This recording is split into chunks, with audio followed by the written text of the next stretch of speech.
दोस्तों मुझे पता है कि आप बहुत ज़्यादा वीडियोस को मिस कर रहे हैं, मैं भी आप लोगों के साथ संपर्क को मिस कर रहा हूं, बट कोशिश कर रहा हूं कि वीडियोस को लगातार बनाने की कोशिश करेंगे। यहाँ पे सेबी का कंप्लायंस है कि जब तक जो सेबी रजिस्टर्ड एनालिस्ट नहीं होता वो स्टॉक मार्केट के ऊपर वीडियोस नहीं बना सकता है। अब मुझे नहीं पता कि बाकी लोग कैसे बना रहे हैं, क्यों बना रहे हैं, कैसे बना पा रहे हैं, उनके चैनल्स के ऊपर स्ट्राइक क्यों नहीं जा रही है। मेरे चैनल के ऊपर यूट्यूब की स्ट्राइक है, इसलिए मैं ज़्यादा वीडियोज अभी नहीं बना रहा हूँ कि ऐसा ना हो कि स्ट्राइक एक से ज़्यादा हो जाए और चैनल परमानेंटली डिलीट हो जाए। तो ऐसा करने के लिए सबसे पहले तो आप रिक्वेस्ट है मेरी आप लोगों से कि आप बाजार का एप्लीकेशन को डाउनलोड कर लीजिए, जो वीडियो के डिस्क्रिप्शन में लिंक दिया गया है, ताकि हमारे पास पूरा डेटा रहे। जो लॉयल व्यूअर्स हैं आपके लिए हम हमेशा कुछ ना कुछ लेके आते रहेंगे।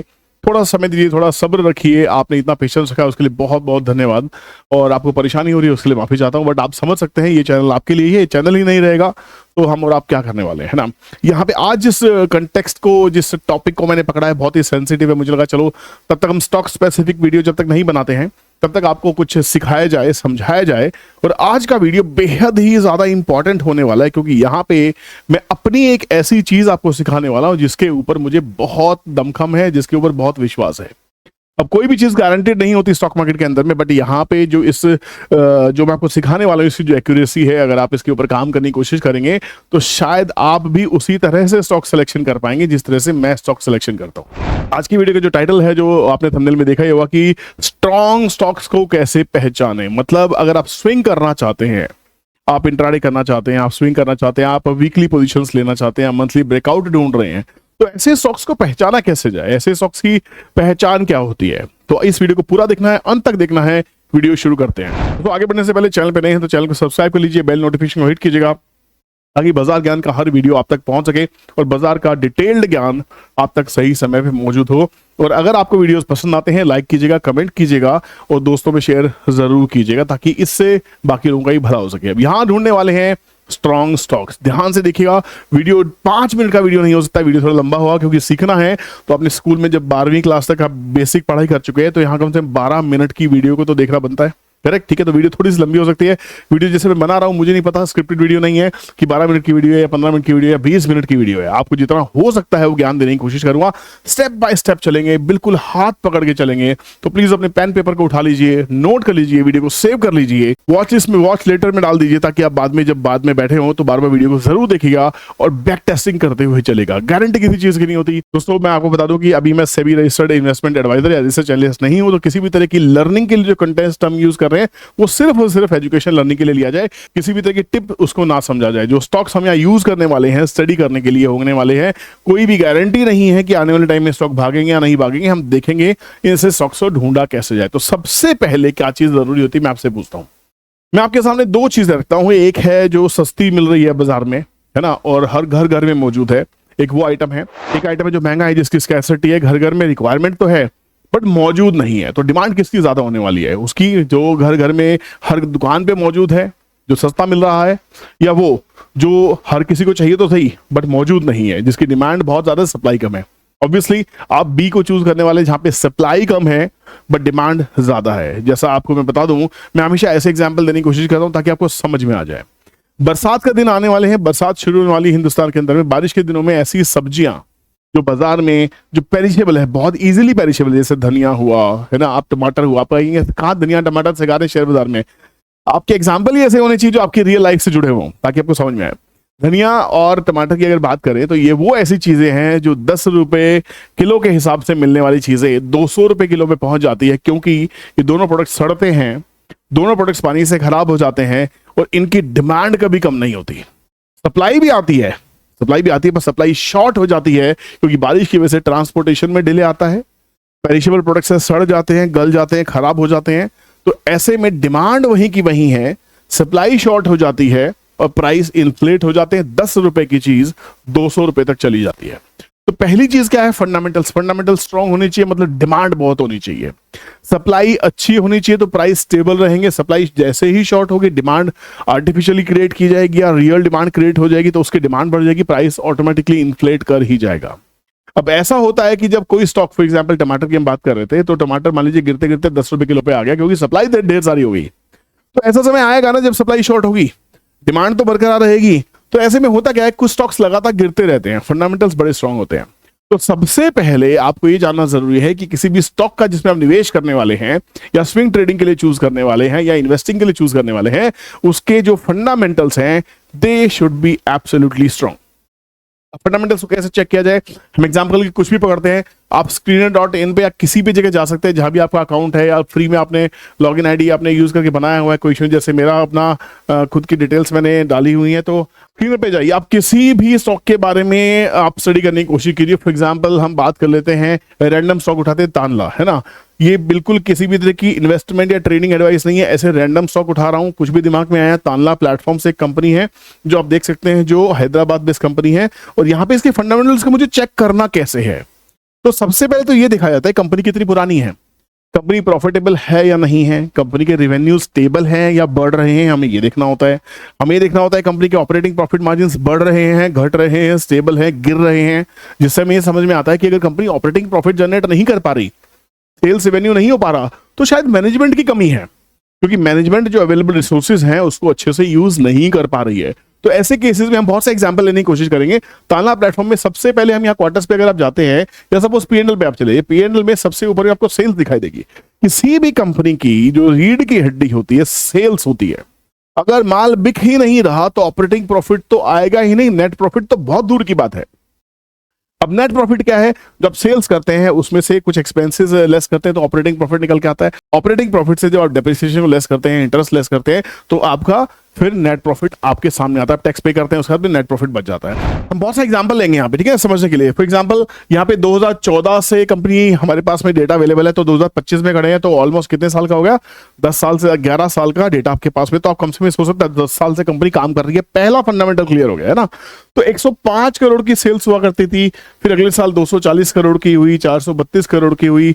क्या आप देख सकते हैं कि इंक्रीमेंटल फैक्टर है, ये किसी भी तरह की टिप नहीं है, समझाने सिखाने के लिए बता रहा हूं। 1000 करोड़, 1900 करोड़, 2300, 3200, 3300, 4000, 4000। तो यहाँ पे पिछले 3 सालों से कंपनी ऑलमोस्ट 3000 से लेकर 4000 करोड़ की सेल कर रही है। तो कहीं ना कहीं कंपनी सेल्स अगर यहां से देखें तो कंपनी को पॉजिटिव हम कह सकते हैं, यहाँ पे इंक्रीमेंटल सेल्स है। तो पहला फंडामेंटल क्लियर हो गया। मैनेजमेंट के ऊपर डाउट खड़ा नहीं होता ऐसी कंपनीज के ऊपर में, और कंपनीज देखने की कोशिश करेंगे लगातार।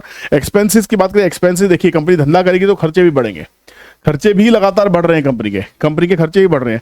ऑपरेटिंग प्रॉफिट, उसके बाद देखिए मैंने क्या कहा, सेल्स में से एक्सपेंसेस लेस हो जाते हैं तो ऑपरेटिंग प्रॉफिट आता है। तो ऑपरेटिंग प्रॉफिट जहां 36 करोड़ का था, 70 करोड़ का हुआ, फिर 70 करोड़ मेंटेन हुआ, 50, 60, 70, यहाँ 60 करोड़, 66 करोड़ तक रहा। फिर 100 करोड़ की जर्नी में कंपनी आई, 100 से 200 करोड़ के आसपास में आई, 200 से 400 करोड़ में आई, 400 से 700 करोड़ में आई, 700 से गिरा 600 करोड़ के आसपास में, 700 करोड़, 700 करोड़, तो ऑलमोस्ट 700 करोड़ के आसपास का ऑपरेटिंग प्रॉफिट कंपनी मेंटेन कर रही है। तो कम से कम मैं कह सकता हूं कि मैनेजमेंट ठीक ठाक काम कर रही है। जिस दिशा में कंपनी ने प्लान किया होगा अपने प्रोडक्ट सर्विसेज को बेचने के लिए, वो दिशा सही है, राइट। तो यहां पे उसके बाद में ऑपरेटिंग प्रॉफिट मार्जिन आप देख सकते हैं, कंपनी का स्टेबल एक प्रॉफिट मार्जिन है 18-19% के आसपास में। यहां पे देखिए मैंने आपको क्या कहा था, फिर कंपनी क्या करती है, उसमें से इंटरेस्ट कम होता है, डिप्रिसिएशन लेस होता है, फिर जाके जो प्रॉफिट बिफोर टैक्स आता है उसमें टैक्स देती है कंपनी, फिर नेट प्रॉफिट बचता है, अर्निंग्स पर शेयर निकल के आता है ना, डिविडेंड पे आउट अगर कंपनी दे रही होती है। ये सारी कंपनी एक कंपनी के फंडामेंटल्स को दिखाती है, ये सारे नॉट कंपनी दीज पॉइंट्स, ये सारे पॉइंट्स जो है आपके फंडामेंटल्स दर्शाती है। तो आपको किसी भी कंपनी को पहले इस ढर्रे पे जाके देखना है। फॉर एग्जांपल यहाँ पे हम और किसी कंपनी को देखने की कोशिश करें, फॉर एग्जांपल आप रिलायंस की बात कर लीजिए, दिग्गज कंपनी है ना। फिर किसी एक छोटी कंपनी को देख लेंगे कि फंडामेंटल्स को कैसे चेक किया जाए। रिलायंस है, अब रिलायंस के पीएनएल की अगर एनुअल बेसिस से बात की जाए तो देखिए कहाँ 2014 में 4,33,000 करोड़ की सेल हुआ करती थी, अब वो बढ़ते बढ़ते 9,64,000 करोड़ की है। मतलब कंपनी ग्रोइंग कंपनी है ना। प्रॉफिट मार्जिन देखिए 15-16% के 17% कंपनी मेंटेन कर रही है। ऑपरेटिंग प्रॉफिट भी पॉजिटिव है। तो हम कह सकते हैं रिलायंस को तो सबको ही जानते हैं, मुकेश अंबानी जी की कंपनी है, धाकड़ कंपनी है, इसलिए प्राइस भी ग्रो कर रहा है। अब अगर मान लीजिए हम वोडाफोन आइडिया की बात करें, है ना, तो एक ऐसा स्टॉक भी देखना चाहिए, आपको अंदाजा डिफरेंशिएशन हो जाएगा कि fundamental strong company, fundamental poor company कैसी हो सकती है ना। तो यहाँ पे किसी तरह की बाइंग सेलिंग एडवाइस नहीं है, ध्यान रखिएगा, ठीक है ना। यहाँ पे कंपनी के सेल्स पे ध्यान देखिए, बहुत इंटरेस्टिंग कंपनी है। 22,000 करोड़ की सेल्स जो है बढ़ते 43,000 करोड़ के आसपास की सेल्स कंपनी मेंटेन कर रही है। सेल्स तो बढ़ रही है, मेंटेन भी है। कंपनी के ऑपरेटिंग प्रॉफिट भी बहुत अच्छे हैं, 40% के मार्जिन पे कंपनी काम कर रही है। 17,000 करोड़ के प्रॉफिट आ रहे हैं, बहुत ही अच्छा देखा जाता है। प्रॉब्लम ऐसी कंपनी में क्यों है कि फिर इसका शेयर 6 रुपए का क्यों है, रिलायंस का शेयर हजारों में क्यों है, ये समझने वाली बात होती है। अभी चार्ट के ऊपर भी देखेंगे कौन से ऐसे पैटर्न को देखना चाहिए जब पता लगे कि ब्रेकआउट स्टॉक्स को कैसे फाइंड आउट किया जाए। अब यहाँ पे ऑपरेटिंग प्रॉफिट बढ़ना अलग चीज है। अब आपको यहां देखना है कि कंपनी ने कोई ब्याज ले रखा है क्या। अगर इंटरेस्ट इनको देखा जाए कि इंटरेस्ट कोई कंपनी पे कर रही है, आप देखिए समझने वाली बात क्या है, आप खुद बताइएगा। 17,800 करोड़ का प्रॉफिट है, ऑपरेटिंग प्रॉफिट है, और कंपनी ब्याज कितना भर रही है। कंपनी 23-24 हजार करोड़ का तो ब्याज भर देती है, मतलब जितनी कमाई नहीं है कमाई से ज्यादा ब्याज है, मतलब नेट में 7,000 करोड़ का लॉस हो गया। उसके बाद में कंपनी देखिए, हर कंपनी में डेप्रिसिएशन लगता है। ये अगर आप चार्टर्ड अकाउंटेंट है, अगर आपने अकाउंट्स की पढ़ाई करी है तो आपको पता होगा डेप्रिसिएशन भी हर कंपनी में लगता है। तो यहाँ डेप्रिसिएशन कितना लग रहा है, 20-20 हजार करोड़ का डेप्रिसिएशन लग रहा है। तो 20,000 करोड़ और 7,000 करोड़ टोटल 27,000 करोड़ का लॉस खड़ा हो गया। अब कंपनी कमा 17,000 करोड़ रुपए थी, कंपनी की कमाई में दिक्कत नहीं है, पर कंपनी ने जो कर्जा ले रखा है यहां पे दिक्कत आ जाती है। आदित्य बिरला ग्रुप की कंपनी है, बड़े दिग्गज घराने की कंपनी है, बट ये कंपनी अपने डेट को मैनेज नहीं कर पा रही, इसलिए कंपनी खराब हो जाती है। तो किसी कंपनी के फंडामेंटल्स को चेक करने का तरीका क्या हुआ, आप उसको ओवरऑल स्कैन कीजिएगा, आप होलिस्टिकली उसको देखिएगा। आप ये नहीं है कि कंपनी का रेवेन्यू दिखा रहे क्या जबरदस्त सेल्स है ना, प्रॉफिट क्या जबरदस्त प्रॉफिट आ रहे, 40% का प्रॉफिट मार्जिन शानदार, नहीं, डेट भी देखना होता है। हर कंपनी डेट लेती है, हर कंपनी अपनी एक्सपेंशन के लिए डेट लेती है, यही बिजनेस का नियम है। कभी बाजार से लोन लिया जाता है, कभी आईपीओ के माध्यम से आपसे पैसे उठाए जाते हैं, है ना, कभी एफपीओ लेके आया जाता है ना, सब चीजें होती हैं। बट यहाँ पे कहानी क्या है, राइट इश्यूज लेके आए जाते हैं। जब आपसे पैसा लिया जाता है, आपको डिस्काउंटेड में, जिनके पास ऑलरेडी शेयर्स हैं, आपको राइट है राइट इश्यू में पार्टिसिपेट करने का, बाकी पब्लिक पार्टिसिपेट नहीं कर सकती। आपको सस्ते में शेयर दिए जाते हैं, मतलब आपसे पैसा वहां से फिर से लिया जाता है। तो बहुत से माध्यम है, सब करने के बाद भी कंपनी अगर मेंटेन नहीं कर पा रही तो फंडामेंटल वीक हो गए। तो ऐसी कंपनी को आपको रिजेक्ट जरूर करना है जिस कंपनी पे इंटरेस्ट बर्डन बहुत ज्यादा हो। वो कंपनी कोई भी हो सकती है। इसके बाद में ऐसे स्टॉक्स को जब आप चार्ट के ऊपर लेके आते हैं तो चार्ट पे एक पैटर्न है, एक स्टडी है जो आपको रखनी बहुत जरूरी है। धीरे धीरे आपको और बहुत सारी स्टडी बताऊंगा, पर इस वीडियो में एक ही स्टडी की बात करने वाले हैं जिसको मैं यूज करता हूं। मैं बहुत सारी स्टडीज को यूज करता हूं, जिनमें से एक most important most frequent use होने वाली स्टडी आपसे दे रहा हूं। वीडियो को पसंद आ रहा हो, काफी दिनों के बाद वीडियो आ रहा है, तो जम के लाइक चाहिए, जम के कमेंट चाहिए, तभी मुझे पता लगेगा कि हाँ आप वाकई इंतजार कर रहे हैं। ठीक है, और फिर से रिक्वेस्ट करें आपसे कि अगर आपने बाजार ज्ञान की एप्लीकेशन को डाउनलोड नहीं किया है, डाउनलोड कर लीजिए। बाजार को सीखने के लिए उसमें एक पेड कोर्स रखा है मैंने, बहुत ही छोटी फीस उसकी रखी है, 2,950 रुपए VIP 50 आप डिस्काउंट कोड उसमें यूज कर सकते हैं, जिससे आपको डिस्काउंट मिल जाएगा, जिससे पूरी फैमिली बैठ के घर में मोबाइल से ही सीख सकती है। 1 साल की वैलिडिटी आपको मिलने वाली है। तो बाजार को सीखना कैसे है, उसमें एक पेड कोर्स है, फ्री कंटेंट भी उसमें काफी सारा है, और बहुत सारी चीजें उसमें आएगी जब हम सेबी रजिस्टर्ड हो जाएंगे। ठीक है, तो ध्यान रखिए, ये सब एक प्रोसेस का हिस्सा है, देर है पर अंधेर नहीं। अब ऐसे तो आपने देखा कंपनी के फंडामेंटल, सेल्स देखी, प्रॉफिट देखे, लॉसेस देखे, सब देखा, डेप्रिसिएशन देखा, इंटरेस्ट देखा। अब जब चार्ट के ऊपर जाते हैं तो चार्ट पे आपको कभी भी आपको डेली चार्ट पे बात नहीं करनी, आपको हमेशा से मंथली चार्ट के ऊपर रहना है, ताकि आपका चार्ट समझ में आए कि चार्ट कर क्या रहा है। अब चार्ट पे सबसे पहले आपको क्या चीज देखनी चाहिए वो समझ लीजिए। चार्ट पे आपको 2-3 तरह के ट्रेंड होते हैं जो आइडेंटिफाई करने होते हैं। एक होता है अप ट्रेंड, जहां पे प्राइस जो होता है हमेशा एक हायर हाई बना रहा होता है और एक हायर लो बना रहा होता है, इसको हम अप ट्रेंड कहते हैं। ठीक है, एक होता है डाउन ट्रेंड, जिसमें प्राइस हाई भी नीचे की तरफ लेके आ रहा होता है, इसमें लो और हाई बनते हैं। ठीक है, और ये जो लो होते हैं वो भी लो और लो होते हैं। इस केस में हायर हाई बनते हैं और हायर लो बनते हैं। सबसे ज्यादा प्रॉब्लम कहां पे आती है, जहां पे पेशेंस आपका खराब होता है, वो आती है ऐसी पोजीशन जहां पे स्टॉक एक रेंज में चला जाता है।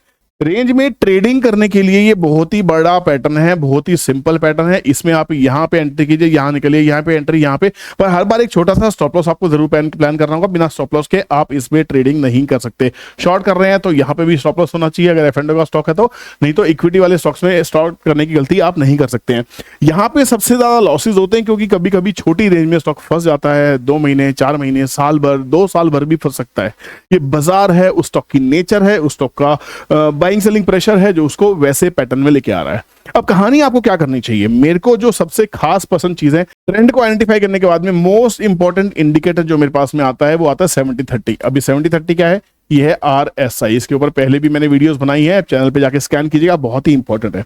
70 के ऊपर का स्टॉक ट्रेल करता है, चलना स्टार्ट करता है, तो इसको हम कहते हैं ये ओवरबॉट जोन में चला गया, मतलब ज्यादा बाइंग हो गई, इसमें डिमांड ज्यादा थी, लोग लगातार बाइंग करने में लगे हुए। अब ये अलार्मिंग एरिया, ये 70 के ऊपर का जो एरिया है अलार्मिंग एरिया बन जाता है। यहाँ पे आपको फ्रेश बाइंग करने से अवॉइड करना चाहिए अगर आप नोविस हैं, न्यू है तो।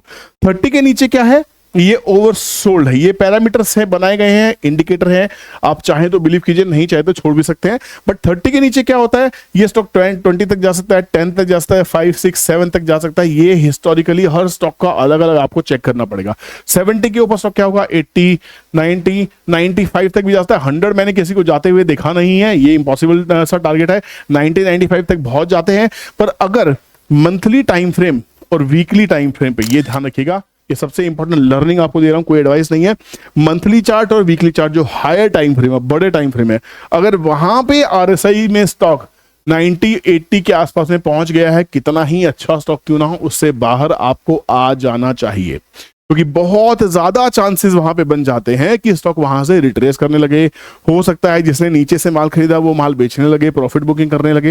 हो सकता है वहां पे सप्लायर्स बैठे हों। तो यहां पे जब सेलिंग आती है, सेलिंग के बहुत सारे रीजंस होते हैं। एक तो होता है सप्लाई, यहां नहीं दिखाई दे रहा, यहां दिखता हूं, ठीक है ना। एक हो सकता है सप्लाई और दूसरा हो सकता है यहां पे प्रॉफिट बुकिंग। ये दो चीजें जब किसी स्टॉक के अंदर में आती हैं तो स्टॉक हमेशा गिरने की कोशिश करता है, वहां से गिरावट आ ही जाती। गिरावट है क्या, जब माल बेचा जा रहा है, प्राइस लगातार सेल किया जा रहा है, तो प्राइस नीचे आएगा। This is price action, price नीचे गिरना ही गिरना, गिरावट यही है। और चढ़ावट क्या है, बाजार चढ़ता क्यों है, जब बाजार में लगातार बैंक चल रही होती है, उस प्राइस, हर प्राइस पे डिमांड है, हर प्राइस पे बायर है। टमाटर 10 रुपए किलो भी खरीद रहे हैं लोग, 20 रुपए किलो भी खरीद रहे हैं, 100 रुपए भी खरीद रहे हैं, तो 200 भी चला जाता है भाव। वही कहानी स्टॉक्स के साथ में होती है। अब जब टमाटर 10 रुपए किलो आ जाता है, आरएसआई 10 के आसपास में आ जाती है, तो वहां पे अक्सर स्टॉक बाउंस करने की कोशिश करता है। और आप देखेंगे आपकी सब्जी के भाव भी, जिंदगी नंबर्स है, स्टॉक्स भी नंबर्स है, सब चीजें नंबर्स हैं। सब्जियां भी जाके 40-50 रुपए किलो जनरल बिकती ही नहीं बिकती। आप सोच के देखिए कि आपके टिंडे, तोरी, भिंडी कुछ भी हो, वो 40 रुपए से 60 रुपए किलो के बीच में बिकता ही बिकता है। सोच के देखिए 60 से ऊपर जब जाती है आपकी सब्जी, देखो कैसा एग्जाम्पल आपको दिया मैंने। जब आपकी सब्जी, फेवरेट फ्रूट 60 रुपए 70 रुपए किलो से ऊपर जाते हैं, 80 रुपए किलो, 100 रुपए, आप सब्जी वाले से कहते हैं भैया इतना महंगा बेच रहे हो, महंगाई बढ़ गई है। सब्जी वाला कहता है जी हाँ डिमांड बढ़ गई है, पीछे से ही महंगा आ रहा है, सप्लायर ने भी भाव बढ़ा दिए हैं। सही तो होता है ना, बेचने वाला हर ऊंचे भाव पे बेचना चाहता है, खरीदार मौजूद है तो माल बिकेगा। आप सोच के देखिए, जब 200 रुपए किलो पे आपकी सब्जी चली जाती है, आप खरीदना बंद कर देते हैं। आप सोचते हैं यार पहले तो घर में 5 किलो टमाटर एक महीने में लगते थे, अब हम 1 किलो से काम चला लेंगे, तो भाव गिरेगा नहीं गिरेगा। डिमांड 1/5 रहने लग जाती है, डिमांड गिरनी स्टार्ट हो जाती है, तो सप्लायर वहां पे नहीं टिक सकता। सप्लायर को माल सड़ाना नहीं है, सप्लायर माल बेच के जाएगा, वो भाव के भाव भी बेच के जाएगा, प्रॉफिट नहीं कमाएगा उस समय। वैसा ही आपके स्टॉक मार्केट की जिंदगी में होती है। तो जब भी प्राइस 70 के ऊपर निकले, 80 में सब्जी महंगी लगती है, स्टॉक भी महंगा हो जाता है। 90 में सब्जी बहुत महंगी लगती है, स्टॉक भी महंगा हो जाता है। ऐसी लर्निंग आपको कोई नहीं दे सकता, क्योंकि बाजार में 24 साल से ज्यादा का एक्सपीरियंस हो गया। 2025 चालू है, 25वां साल मुझे लग चुका है बाजार में। सोच के देखिए, 17 साल इस इंडस्ट्री में जॉब कर चुका हूं, पिछले 7 साल से आपको पढ़ा रहा हूं, सिखा रहा हूं, समझा रहा हूं, वीडियोस बना रहा हूं। आपको समझना चाहिए मेरा एक्सपीरियंस कैसा है। और जब आपकी सब्जी 30 रुपए, 20 रुपए, 10 रुपए किलो बिक रही होती है, आप खरीदते कि नहीं खरीदते हैं? तो जब आपका प्राइस यहां से करेक्ट होते होते होते होते, हालांकि करेक्शन ऐसे नहीं होते, बहुत ट्रोलर्स कहेंगे अरे ऐसे नहीं होता, तो ऐसे लो भैया, ऐसे ऐसे आने लग जाए और प्राइस यहां पे कुछ आ जाए, और प्राइस जब हायर लो बनाए, ये लो था और ये हायर लो था, मतलब आरएसआई 10 से 20, 30 हो जाए, आपको लगे प्राइस काफी अच्छा करेक्शन कर चुका है और फंडामेंटली आपने उसको पहले चेक किया हुआ है, वो ब्रेकआउट स्टॉक बनना ही बनना है, उसमें ब्रेकआउट आएगा ही आएगा। और यहां से अगर 10 के आरएसआई से 20 के आरएसआई खेलते हैं, 20 से 30 खेलते हैं, 30 से 50, 60 खेलते हैं, तो अक्सर देखा गया है तो यहां पे 20% से 40% तक स्टॉक कभी कभी रैली दे सकता है। हमने ताला प्लेटफॉर्म के फंडामेंटल्स देखे थे, हम ताला के चार्ट को समझने की कोशिश करते हैं। देखिए आरएसआई को कैसे रिलेट करना है। आरएसआई में क्या होता है, देखिए प्राइस अभी कहां से गिरता हुआ रहा है। ये प्राइस एक बार में कहां चला गया था, 2000 के ऊपर प्राइस चला गया था और स्टॉक आगे गिर गया अभी 400 रुपए के आसपास में। फंडामेंटली स्ट्रॉन्ग कंपनीज में भी प्राइस करेक्शन होते हैं और बहुत सीवियर होते हैं। स्टॉक्स की इक्विटी भी बहुत बड़ा रोल प्ले करती है। अगर इक्विटी बहुत छोटी है तो बहुत छोटे वॉल्यूम से भी स्टॉक लगातार नीचे गिर सकता है। अब यहां पे जब भी प्राइस ओवरसोल्ड जोन में आता है, 30 के आसपास में आ रहा है, वहां कोई बाइंग आनी शुरू हो जाएगी। पीछे के हिस्टोरिकल देखेंगे तो ध्यान से देखिएगा, स्टॉक पहले बहुत बुरी तरह से गिर के, पहले भी 400 रुपए से स्टॉक गिर के, और यहां पे देखिए स्टॉक कितना आ गया था, स्टॉक आ गया था 2 रुपए। तो जो 10 साल के लिए होल्ड करते हैं उनको भी लॉसेस लग सकते हैं, बहुत बुरे लॉसेस लग सकते हैं। तो स्टॉक से शादी नहीं करनी, रिटायरमेंट प्लान नहीं करनी। स्टॉक में स्विंग आ रहा है, अगर 1 साल का स्विंग अगर आप 20% का आप लेके चल रहे हैं और 1 महीने में स्टॉक ने 20% दे दिया, निकल जाइए। बड़े बड़े दिग्गज लोगों ने कहा है, अगर आप सोच रहे थे स्टॉक से आपको 30% एनुअल सीएजीआर निकालनी है और वो 30% स्टॉक 1 महीने 2 महीने में दे देता है, तो प्रॉफिट बुक करना ही चाहिए, क्योंकि एक साल की रिटर्न अगर एक महीने 2 महीने में आ रही है स्विंग ट्रेडिंग में, जो स्टॉक्स मार्केट कर देते कभी कभी, तो आपको उसमें से प्रॉफिट बुक करना ही चाहिए। वो आपके ऊपर में, बाकी अगर आपको ट्रेल करना है तो आपकी मर्जी है, नहीं तो ये इतने बुरे हाल भी हो सकते हैं कि स्टॉक लगातार गिरता चले और गिरते गिरते 1 रुपए पे आ जाए। अब यहाँ पे स्टॉक देखिए RSI 30 के आसपास आके, यहाँ पे RSI 30 के आसपास आना शुरू हुआ, स्टे हुआ। कितने दिन के लिए स्टे हुआ आप देख सकते हैं, ये यहाँ 2010 से लेके 2013 तक ये स्टॉक स्टे किया, 3 साल यहां स्टे किया है। 3 साल स्टे करने के बाद में स्टॉक यहां से निकला तो वापस 400 रुपए पहले चला गया। 1 रुपए से 400 रुपए, आप कितने % की रिटर्न हो गई। अब ये हर बार नहीं होगा, हर बार हर स्टॉक के साथ में नहीं होता। अब इसको एग्जांपल को देखने के लिए हम रिलायंस इंडस्ट्रीज का एग्जांपल देख लेते हैं। रिलायंस का चार्ट कैसा, हर स्टॉक का चार्ट अलग होगा, सेम स्टडी होगी, सेम चार्ट नहीं होगा।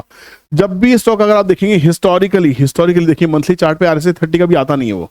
वीकली के आसपास देखने की कोशिश करें तो वीकली पे देखिए, यहाँ पे इस पॉइंट के आसपास में देखिए, इस पॉइंट के आसपास में RSI 2020 में जब दुनिया गिरी थी 2020 में ये स्टॉक आ गया था 400 रुपए के आसपास में। ठीक है, तो 400 रुपए से स्टॉक ने 800 रुपए होने में कितना टाइम लिया, 1 साल के अंदर अंदर स्टॉक उस डबल हो गया, क्योंकि यहां पे RSI बड़े टाइम फ्रेम पे आई थी। तो स्ट्रॉन्ग ब्रेकआउट्स कब आएंगे, स्ट्रॉन्ग ब्रेकआउट्स आएंगे जब वीकली या मंथली चार्ट पे RSI 30 के नीचे होगी। तो ऐसा कभी कभी मिल सकता है, अगर आपको नहीं मिलता है, आपको ऐसे स्टॉक्स ढूंढने हैं। अब इसका मैं शॉर्टकट देता हूं, शॉर्टकट चाहिए पहले कमेंट करो। अगर आपको शॉर्टकट चाहिए ऐसे स्टॉक्स ढूंढने के लिए तो प्लीज कमेंट कीजिए, बहुत ही इंपॉर्टेंट आपको एस्पेक्ट बताने वाला हूं। आपको कुछ नहीं करना, आपको लिखना है RSI बिलो 30 स्टॉक्स, स्क्रीनर लिख दीजिए, SCREENER। मैं बोलूंगा कि मेरे से आप लिंक ले लो तो लोग परेशान करेंगे बहुत ज्यादा, बहुत मैसेज आ जाएंगे। RSI बिलो 30 स्क्रीनर का पहला लिंक आ गया, आप अपना लिंक खुद बना सकते हैं। ठीक है, यहाँ पे एक पेज आया है जिसके अंदर में अब यहाँ पे कुछ कंडीशन दिया, RSI 30 मार्केट कैप 500, आपको मार्केट कैप हटानी है, मार्केट कैप हटानी है तो मार्केट कैप हटा सकते हैं सीधा सीधा RSI, बस रन दिस क्वेरी। देखिए यहाँ पे 94 रिजल्ट्स आए हैं ऐसे स्टॉक्स जो जिनकी RSI 30 के नीचे है, RSI 30 के नीचे है। अब इसमें से कौन से स्टॉक अच्छे हैं, मार्केट कैप पे अगर क्लिक करेंगे तो मार्केट कैप बढ़ते से घटते में आ जाएगी। अब यहाँ पे सारे छोटे स्टॉक्स आपको दिखाई दे स्मॉल कैप से, जिनकी मार्केट कैप 4000 करोड़ से नीचे नीचे की है। अब आप अपनी अपनी क्वेरी एडिट कर सकते हैं, इसकी मार्केट कैप 4000 करोड़ से ज्यादा हो, 5000 करोड़ से ज्यादा हो, 20000 करोड़ से ज्यादा, जैसे स्टॉक्स आपको चाहिए। अगर उनकी RSI 30 के नीचे मिल रही है तो आप ये देखिए RSI पे क्लिक कीजिए तो सबसे कम की RSI इसकी 5 की RSI, तो ये ओवरसोल्ड जोन में। अगर ये स्टॉक अच्छा है आप तय कीजिए, आप उसके फंडामेंटल चेक कीजिए। न्यू लाइट कोई अपेयर है, पता नहीं क्या है, 5 की RSI चल रही है, ठकराल की RSI 7 की चल रही है। मान लीजिए 11-12 की RSI की बात करें तो यहाँ पे सागर डायमंड, यूनिसा, पता नहीं कौन कौन से स्टॉक्स हैं, मैंने कभी सुने भी नहीं है। दुनिया भर के स्टॉक्स आपको मिल जाएंगे। 5000 से ज्यादा कंपनी लिस्टेड है NSE BSE के अंदर में। कौन सी स्टोरी कब किस पे एप्लीकेबल है तब आपको पता लगी। सिर्फ RSI अगर 30 के नीचे है, 9, 10, 15 के आसपास में है तो एक पॉइंट नहीं बन जाता, उसके फंडामेंटल का चेक करना बहुत जरूरी है। अगर फंडामेंटल अच्छे हैं, प्राइस में करेक्शन किसी वजह से हुई है और वो वजह वो नेगेटिव नहीं है। फॉर एग्जांपल जेंसुल में अगर आप देखेंगे तो इस समय लिटिगेशन का केस चल रहा है। जेंसुल का स्टॉक हजारों रुपए का था और वो 100 रुपए के नीचे स्टॉक आके खड़ा हो गया। तो ऐसे स्टॉक में आपको हीरो बनने की जरूरत नहीं है कि अरे भाई मैंने 1000 रुपए स्टॉक देखा है, अभी तो 60-70 रुपए चल रहा है, मैं लेके बैठ जाऊं। कभी भी नहीं करना, ये गलती कभी नहीं करनी, क्योंकि जब उसके ऊपर लिटिगेशन है, उसके ऊपर कोई कॉम्प्लायंस का इशू बना हुआ है, कोई लीगलिटी का इशू है, तो ऐसे स्टॉक्स में आप बादशाह बनने की कोशिश ना करें। अच्छे स्टॉक्स को चूज करें, फंडामेंटल अच्छी स्ट्रॉन्ग कंपनीज, मैनेजमेंट अच्छी होनी चाहिए, सेल्स बढ़िया होनी चाहिए, ऑपरेटिंग प्रॉफिट बढ़िया होने चाहिए उन कंपनीज के, उन कंपनी नेट प्रॉफिट अच्छा होना चाहिए। मतलब ये है नेट प्रॉफिट मतलब कंपनी कैश जनरेट कर पा रही है। जो कंपनी कैश जनरेट नहीं कर पा रही, इसका मतलब ये है कि वो कंपनी अच्छा काम नहीं कर पा रही। इसका मतलब ये कि उनकी मैनेजमेंट में कोई न कोई दिक्कत है, मैनेजमेंट में शायद कोई स्ट्रॉन्ग हैंड नहीं है, स्ट्रॉन्ग हेड नहीं है जो कंपनी को आगे लेके जा सके। टेक्निकल आपको सपोर्ट करेगा एक स्टॉक को अच्छे प्राइस पे बाय करने के लिए। दोनों की स्टडी करना बहुत जरूरी है और इन दोनों के लिए मैंने कोर्स बनाया है जो आपको मेरी बाजार ज्ञान एप्लीकेशन पे मिल जाएगा, जो इस वीडियो के डिस्क्रिप्शन में लिंक दिया गया है। आप उसी लिंक से, ऑथेंटिक लिंक से ही एप्लीकेशन डाउनलोड कीजिएगा। पेड कोर्स है, छोटी सी फीस है 2950 रुपए। क्लिक कीजिए, खुद भी सीखिए, अपनी फैमिली को भी सिखाइए, कम से कम कुछ तो करना आएगा। मिलते हैं नेक्स्ट वीडियो में, ख्याल रखिएगा। वीडियो पसंद आया हो तो लाइक कीजिएगा, दोस्तों में शेयर करना मत भूलिएगा। नेक्स्ट वीडियो मिलते हैं, टेक केयर, बाय बाय, जय हिंद।